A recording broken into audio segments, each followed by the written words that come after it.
영국의 명문대 케임브리지 대학교의 한 강의실. 수많은 학생들이 흥미진진하게 강의에 몰두하고 있는 순간 갑자기 모든 분위기를 얼어붙게 만든 한마디가 터져 나왔습니다. 일본 유학생이 던진 폭탄 발언. 일본이 없었다면 한국은 아직도 개발도상국일 것이다. 일본에게 감사를 표현해야 한다. 한순간에 강의실은 난장판이 되어버리고 한국 학생들은 충격에 빠졌습니다. 도대체 이 강의실에서 무슨 일이 있었던 걸까요? 오늘 영상에서 케임브리지 강의실에서 벌어진 충격적인 사건의 전말과 그 이후 벌어진 지성인의 역사 논쟁을 함께 확인해 보시죠. 안녕하세요, 여러분. 오늘은 영국의 명문대학 케임브리지 대학교에서 벌어진 충격적인 사건을 소개해드리려 합니다. 이 사건은 단순한 강의실 논쟁을 넘어 역사적 사실과 왜곡된 인식 사이의 충돌을 보여줍니다. 세계 각국에서 온 우수한 학생들이 모인 케임브리지 대학교에서 일본 유학생이 던진 한마디가 순식간에 강의실을 아수라장으로 만들었죠. 그 학생은 일본이 한국을 근대화시켰다는 발언을 했고, 이를 듣던 한국 학생들과 다른 국제 학생들은 깊은 충격에 빠졌습니다. 이 이야기는 단순히 감정적인 대립이 아닌 지성인의 논쟁과 역사적 진실에 대한 탐구 과정이 담겨 있습니다. 교수님의 논리적 중재와 학생들의 지성 있는 반격으로 이 사건은 어떻게 마무리되었을까요? 지금부터 그 이야기를 시작해 보겠습니다. 저는 마이클 스미스 케임브리지 대학교에서 역사학을 가르치는 교수입니다. 케임브리지는 전 세계에서 가장 우수한 인재들이 모이는 학문적 중심지로 학생들은 이곳에서 깊이 있는 학문적 토론과 비판적 사고를 통해 세상을 배우고 있죠. 특히 이 학교에서 가르치는 역사 수업은 단순한 과거의 사건 나열이 아닌 역사적 사실을 통해 현재와 미래를 분석하는 과정입니다. 학생들이 역사적 사건들을 깊이 탐구하며 그 속에서 교훈을 얻고 이를 바탕으로 사회를 어떻게 변화시킬 수 있을지 고민하는 것이 핵심이죠. 그날도 평소처럼 수업을 진행하고 있었습니다. 주제는 동아시아의 근현대화와 일본의 제국주의, 그리고 한국의 일제강점기에 관한 내용이었죠. 일본이 한국을 식민지화하고 그 과정에서 벌어진 착취와 억압, 그리고 한국이 이를 어떻게 극복해왔는지에 대해 이야기하고 있었습니다.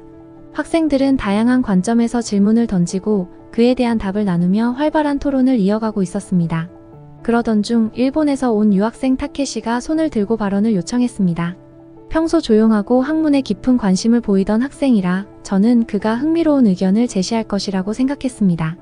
그러나 그가 던진 말은 강의실을 순식간에 혼란에 빠뜨렸습니다. 일본이 한국을 근대화시킨 덕분에 지금의 한국이 있는 겁니다. 일본이 없었다면 한국은 아직도 후진국에 머물러 있었을 거예요.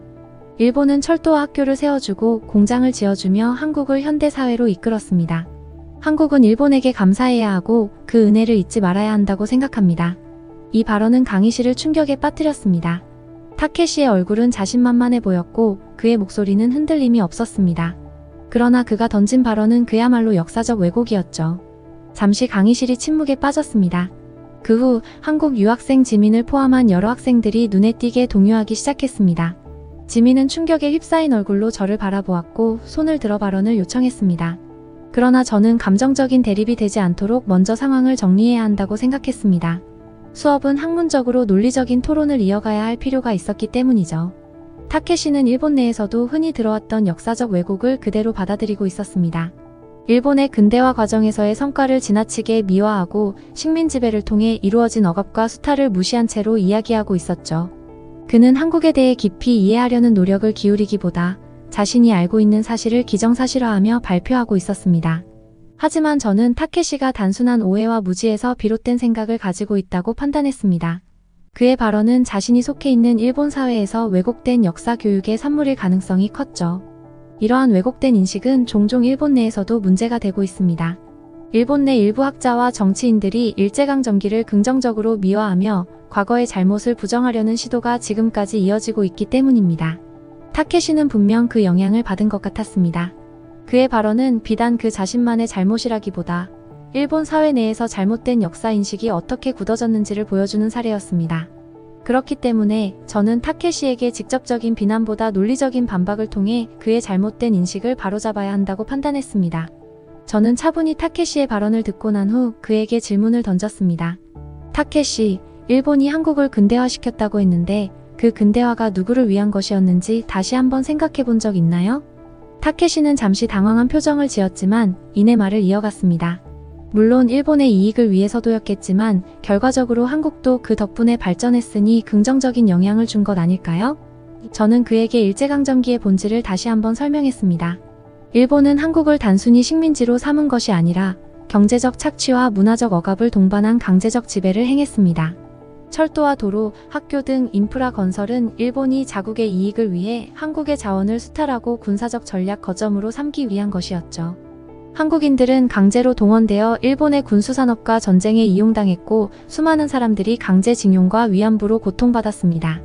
또한 일본이 세운 학교들도 한국인을 교육시키기 위한 목적보다는 한국인을 일본화하고 한국의 민족 정체성을 말살하기 위한 수단이었습니다. 한국어 사용을 금지하고 일본어를 강요했으며 한국인의 문화와 전통을 철저히 억압했죠. 이러한 억압은 문화적 상처로 남아 오늘날까지도 그 여파가 이어지고 있습니다. 타케시의 표정은 점점 복잡해졌습니다. 그는 자신이 알고 있던 역사가 얼마나 왜곡된 것인지 서서히 깨닫는 듯 보였습니다. 그때 한국 유학생 지민이 다시 손을 들고 발언을 요청했습니다. 저는 지민에게 발언권을 주었고 그는 차분하지만 단호한 어조로 말을 이어갔습니다. 저는 한국인으로서 일본이 우리나라를 어떻게 억압하고 착취했는지를 직접 느끼고 살아왔습니다. 저희 조부모님은 일제강점기 동안 일본으로 강제징용되어 고된 노동을 강요받았고 그로 인해 평생을 고통 속에서 살아오셨습니다. 그 시절에 한국은 일본의 도움을 받은 것이 아니라 모든 것을 빼앗긴 피해자였습니다. 지민의 말은 강의실에 있던 많은 학생들에게 깊은 울림을 주었습니다. 그의 말이 끝나자마자 다른 한국 유학생들도 차례로 손을 들고 발언을 이어갔습니다. 한 여학생은 눈물을 머금은 채로 말을 이어갔습니다. 저희 할머니께서는 위안부 피해자셨습니다. 어린 나이에 일본군에 끌려가 고통을 겪으셨고 그로 인해 평생을 아픔 속에서 사셨습니다. 저는 그런 역사를 듣고 자라면서 일본에 대한 감정을 가지지 않으려 노력했지만 오늘 타케시의 발언은 정말 견디기 힘들었습니다. 강의실에는 다시 한번 침묵이 흘렀습니다. 지민과 다른 한국 학생들의 발언은 단순한 논쟁이 아니었습니다. 그것은 역사적 상처를 직접 경험한 사람들의 이야기였고 그들은 그 상처를 감내하면서도 과거를 잊지 않기 위해 애쓰고 있었습니다. 이제 타케시는 더 이상 자신이 했던 발언을 옹호할 수 없었습니다. 그는 고개를 숙인 채 아무 말도 하지 않았습니다. 다른 학생들도 이제 이 논쟁이 단순한 의견 차원이 아닌 깊은 역사적 상처와 관련된 것임을 깨닫게 된 듯 했습니다. 그때 중국 유학생 린이 손을 들어 발언을 요청했습니다. 그는 타케시의 의견에 동의하지 않는다며 자신의 의견을 피력했습니다. 저도 중국인으로서 일본이 우리나라에 끼친 피해에 대해 깊이 알고 있습니다. 일본은 중국에서도 수많은 사람들을 학살했고 중국의 자원을 강제로 빼앗아갔습니다. 그들이 우리에게 준 것은 발전이 아니라 고통이었습니다. 린의 발언에 강의실에 있던 다른 국제 학생들도 차례로 고개를 끄덕였습니다. 그들 중 일부는 동남아시아나 남태평양 지역 출신으로 일본의 제국주의적 침략을 경험한 나라에서 왔습니다. 그들 또한 일본이 자신들의 나라에 끼친 피해에 대해 이야기하며 타케시의 발언을 강하게 비판했습니다. 이 논쟁은 이제 국제적인 역사적 맥락으로 확장되고 있었습니다. 일본이 단순히 한국만이 아니라 아시아 전역에서 끼친 피해는 깊고도 광범위했습니다. 학생들은 자신의 나라에서 겪은 일본의 식민 지배와 전쟁 범죄에 대해 이야기하며 일본의 과거를 제대로 인식해야 한다고 주장했습니다. 그날 수업이 끝난 후 타케시는 조용히 저에게 다가와 진심으로 사과했습니다. 그는 그동안 자신이 배워왔던 역사가 얼마나 왜곡되었는지를 이제서야 깨달았다고 말하며 앞으로는 더 많은 역사적 사실을 공부하겠다고 다짐했습니다. 그는 특히 한국과 일본의 관계에 대해 더 깊이 공부하고 스스로도 역사의 진실을 밝히기 위해 노력하겠다고 말했습니다. 며칠 후 타케시는 저에게 편지를 보내왔습니다. 그는 한국으로 직접 가서 현지의 역사를 배우고 피해자들의 이야기를 들어보겠다는 계획을 밝히며 그동안 자신이 가지고 있던 편견을 바로잡기 위해 노력하겠다고 썼습니다. 이 사건은 단순히 강의실에서 벌어진 논쟁으로 끝나지 않았습니다. 이를 통해 학생들은 역사를 단순히 과거의 사건으로만 볼 것이 아니라 현재와 미래를 위한 교훈으로 삼아야 한다는 중요한 사실을 깨닫게 되었습니다. 역사의 진실을 알기 위해서는 끊임없는 탐구와 반성이 필요하며 그 과정에서 우리는 더 나은 미래를 만들어 나갈 수 있습니다. 오늘 이야기는 단순한 논쟁이 아닌 역사적 진실을 밝히고 그것을 올바르게 기억하는 것이 얼마나 중요한지를 알려주는 이야기였습니다. 여러분도 이 이야기를 통해 과거의 잘못을 바로잡고 역사의 진실을 알리기 위해 어떤 노력을 해야 하는지 생각해 보셨으면 좋겠습니다. 또 다른 역사 왜곡에 대한 사연입니다. 한번 들어보겠습니다. 지금 역사적 진실과 왜곡에 관한 매우 흥미로운 이야기를 들려드리려고 합니다. 영국 옥스퍼드의 한 강의실에서 벌어진 사건을 시작으로 이 이야기는 단순한 학생들 간의 말다툼을 넘어서 한 나라의 역사적 책임과 인식을 둘러싼 큰 논쟁으로 번지게 됩니다. 과연 그곳에서는 어떤 일이 벌어졌을까요? 그리고 이 사건이 우리에게 주는 교훈은 무엇일까요? 지금부터 그 숨겨진 이야기 속으로 함께 들어가 보겠습니다. 저는 에밀리, 영국 런던에서 태어나고 자란 학생입니다. 독일인 엄마와 영국인 아빠 사이에서 자랐죠. 어릴 때부터 엄마는 저에게 독일의 역사, 특히 나치 정권과 2차 세계대전에 대해 끊임없이 가르쳐 주셨습니다. 독일은 역사 교육에서 과거의 잘못을 바로잡고 반성하는 것을 매우 중요하게 생각합니다. 이는 독일인으로서 자신들이 저지른 죄악에 대해 미래 세대에게 올바르게 알려 다시는 같은 실수를 반복하지 않도록 하는 중요한 교육의 일환이었죠. 어머니는 늘 저에게 이렇게 말씀하셨습니다. 에밀리, 우리는 과거를 바로 알아야 해. 독일은 한때 나치 독재 아래 수많은 인류 역사상 최악의 만행을 저질렀어. 그 죄악을 잊으면 안 되고 후세에게도 제대로 알려야 해. 그래야 우리가 더 나은 미래로 나아갈 수 있어. 그 덕분에 저는 아주 어릴 때부터 독일의 역사를 자연스럽게 접하며 역사적 사건이 단순히 기록에 그치는 것이 아니라 오늘날 우리가 배워야 할 중요한 교훈임을 깨닫게 되었습니다. 가장 기억에 남는 경험은 중학생이 되기 전에 엄마와 함께 폴란드 아우슈비츠 강제 수용소를 방문했을 때였습니다. 그곳은 나치 독일이 유대인들을 학살했던 끔찍한 장소로 전 세계적으로 유명한 역사적 유적지죠. 수용소를 돌아보면서 저는 그곳에서 벌어진 인간성의 붕괴와 고통스러운 역사를 피부로 느낄 수 있었습니다. 그날 저는 너무도 큰 충격을 받았고 그날 이후로 독일이 저지른 죄악에 대해 더 깊이 이해하게 되었죠. 사실 그곳을 모두 다 돌아보는 것이 힘들 만큼 너무나도 무거운 감정이 밀려왔습니다. 그러나 엄마는 그런 감정이 중요하다고 말씀하셨습니다. 이런 역사를 외면하면 안 된다. 너도 이 기억을 통해 앞으로 어떤 자세로 역사를 대할지 고민해야 해. 이 말이 저에게 큰 영향을 미쳤고 저는 이후로 역사를 전공하게 된 중요한 이유가 되었습니다. 이후로도 저는 엄마의 지도 아래 독일의 역사, 특히 나치 정권의 범죄에 대해 끊임없이 배워왔습니다. 독일에서는 제2차 세계대전과 홀로코스트에 대한 교육이 매우 중요하게 다뤄지며 이는 독일인으로서의 역사적 책임을 깨닫는 과정입니다. 이러한 교육을 통해 저는 단순히 역사적인 사건들을 외우는 것이 아니라 인류의 미래를 위한 반성으로 역사에 접근하게 되었습니다. 이 과정에서 저는 스스로 독일인으로서의 자부심과 부끄러움을 동시에 느끼게 되었고 나치 정권의 만행을 바로잡고 기억하는 것이야말로 독일의 중요한 책임이라고 생각하게 되었습니다. 시간이 흘러 저는 옥스퍼드 대학교 역사학과에 입학하게 되었습니다. 옥스퍼드는 세계적으로 명성이 높은 대학일 뿐만 아니라 저에게는 학문적으로 매우 매력적인 곳이었어요. 특히 튜토리얼 시스템이라는 독특한 수업 방식이 저의 학문적 성장을 도울 것이라 생각했죠. 튜토리얼 수업은 소수의 학생들이 교수와 함께 심도 깊은 토론을 통해 배움을 나누는 방식입니다. 이러한 수업을 통해 저는 역사적인 사건들을 더욱 폭넓은 시각으로 바라보고 깊이 있는 연구를 할 수 있는 기회를 얻었습니다. 옥스퍼드에서의 생활은 정말 다채로웠습니다. 다양한 국가에서 온 친구들과 교류하면서 제 시야는 넓어졌고 특히 다양한 문화적 배경을 가진 친구들과의 대화를 통해 제가 가진 역사적 지식을 확장할 수 있었습니다. 그중 하나가 국제 학생 동아리에서의 활동이었는데 그곳에서 일본인 여학생 사쿠라를 만나게 되었습니다. 사쿠라는 동아리에 처음 들어올 때부터 많은 주목을 받았습니다. 조용하고 여성스러운 성격에 많은 남자 동기들이 그녀에게 관심을 보였습니다. 사쿠라는 동양적인 매력을 지닌 친구였고 특히 일본이라는 나라의 이미지를 그와 함께 떠올리게 만들었죠. 저 역시 일본의 역사에 관심이 많았기에 사쿠라와 더 친해지고 싶었습니다. 일본의 애니메이션을 주제로 대화를 시도하며 그녀와 가까워지려 했습니다. 그러나 이상하게도 사쿠라는 저와 단둘이 있을 때는 무시하거나 말을 듣지 않는 태도를 보였고 반대로 다른 사람들과 함께 있을 때는 세상 친절하게 저를 대했습니다. 처음에는 제가 예민하게 반응한 것이라 생각했지만 시간이 지나면서 이 이중적인 태도는 저를 불편하게 만들었고 저는 사쿠라와 점점 거리를 두게 되었습니다. 사쿠라와의 묘한 긴장감 속에서 지내던 어느 날 저는 사쿠라와 함께 제2차 세계대전에 대한 대화를 나누게 되었습니다.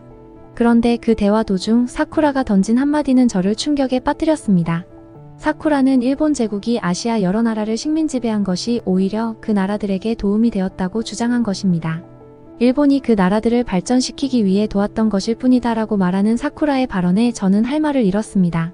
그녀는 일본이 한국, 중국, 필리핀과 같은 나라들을 계몽하고 현대화시켜 주었으며 그 덕분에 오늘날 그 나라들이 경제적으로 발전할 수 있었다고 주장했습니다.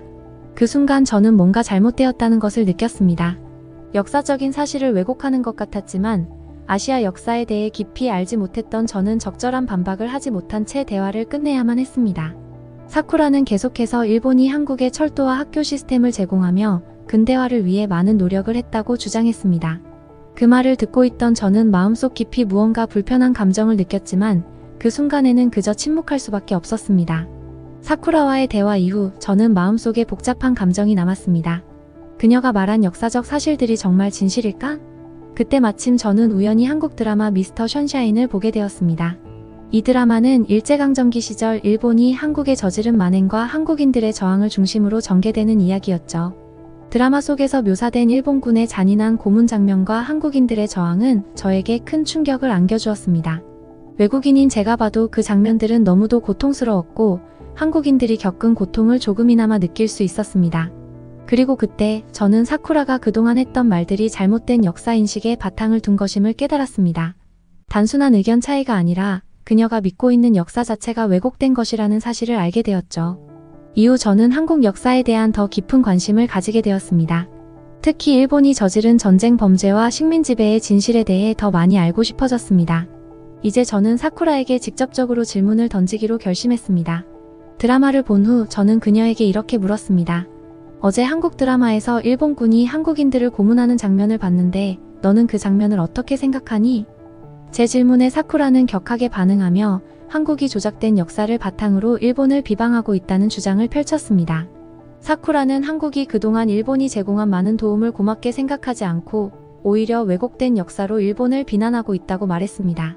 그녀는 일본이 한국에 철도, 도로, 현대식 학교 등을 제공했으며 한국은 일본 덕분에 산업화를 이룰 수 있었다는 주장을 계속 이어갔습니다. 그 말을 듣는 동안 저는 더욱 혼란스러워졌습니다. 사쿠라의 이러한 주장은 단순한 역사적 차이에서 비롯된 것이 아니었습니다. 이는 그녀가 일본에서 교육받은 잘못된 역사인식에 바탕을 둔 것이라는 사실을 깨달았습니다. 그리고 저는 더 이상 이 문제를 외면할 수 없다고 생각했습니다. 그 후 여름방학 동안 저는 사쿠라의 초대로 일본 여행을 가게 되었습니다. 사쿠라는 일본을 직접 경험해보면 그녀가 말한 것이 모두 사실임을 알게 될 것이라며 자신만만해했습니다. 하지만 여행이 진행될수록 저는 오히려 실망감을 느끼게 되었습니다. 사쿠라는 우리를 데려가면서 일본의 우수한 역사와 문화를 강조하며 자부심을 드러냈습니다. 특히 그녀는 일본이 아시아에서 가장 선진국임을 보여주고 싶어 했습니다. 그러나 저와 친구들은 사쿠라가 강조한 내용들이 대부분 왜곡되었고 일본의 과거 잘못에 대한 언급은 전혀 없다는 것을 알게 되었습니다. 특히 오사카 역사박물관에서 일본의 식민 지배에 대한 기록이 거의 없었고 오히려 일본의 우수성만을 강조하는 전시물들이 가득했던 것이 충격적이었죠. 그 후 저는 사쿠라와 결별을 선언하고 바로 한국으로 여행을 떠났습니다. 한국에서 저는 서대문 형무소와 안중근 의사기념관을 방문하며 일본의 식민 지배가 얼마나 잔인했고 그 속에서 한국인들이 어떻게 저항했는지에 대해 더 깊이 알게 되었습니다. 한국에서의 여행을 마치고 돌아온 후 저는 사쿠라와 다시 대면할 날을 기다렸습니다. 사쿠라는 여전히 자신의 주장이 옳다는 믿음을 가지고 있었고 그동안 일본이 잘못한 것이 없다는 식의 말을 이어갔습니다. 하지만 이번에는 제가 한국에서 찍은 사진들과 역사적 증거들을 가지고 사쿠라의 주장을 반박했습니다. 그 순간 다른 친구들도 사쿠라의 주장에 의문을 갖기 시작했습니다. 특히 제이슨은 일본의 만행에 대해 철저히 조사해 에세이를 작성했고 그 결과를 발표하며 사쿠라를 강하게 비판했습니다. 일본이 저지른 잘못을 인정하지 않는다면 과거의 잘못은 계속해서 반복될 수밖에 없어. 너도 일본도 반성해야 해. 제이슨의 말에 사쿠라는 충격을 받았고 더 이상 변명하지 못한 채 눈물을 흘리며 자리를 떠났습니다. 이 사건 이후 사쿠라는 동아리에서 모습을 감췄습니다. 그녀는 끝내 자신의 잘못된 역사인식을 고치지 못한 채 그 자리를 떠났습니다. 저는 이 사건을 통해 역사의 진실이 얼마나 중요한지 그리고 그것을 왜곡하는 것이 얼마나 큰 잘못인지를 다시금 깨닫게 되었습니다. 저와 제이슨은 그 후 에세이를 통해 우리가 경험한 한국과 일본의 역사를 정리했고 이를 바탕으로 더 많은 사람들에게 진실을 알리기로 결심했습니다. 저는 이제 다음 학기에 한국으로 교환학생을 가기로 했습니다. 그곳에서 한국의 역사와 문화를 직접 공부하며 일본의 왜곡된 역사인식을 바로잡고자 하는 목표를 세웠습니다. 오늘의 이야기를 통해 여러분도 역사를 바로 알고 그 진실을 기억하는 것이 얼마나 중요한지 함께 고민해 보셨으면 합니다. 영상이 유익하셨다면 구독과 좋아요, 그리고 알림 설정 부탁드리며 다음 영상에서 또 뵙겠습니다. 감사합니다.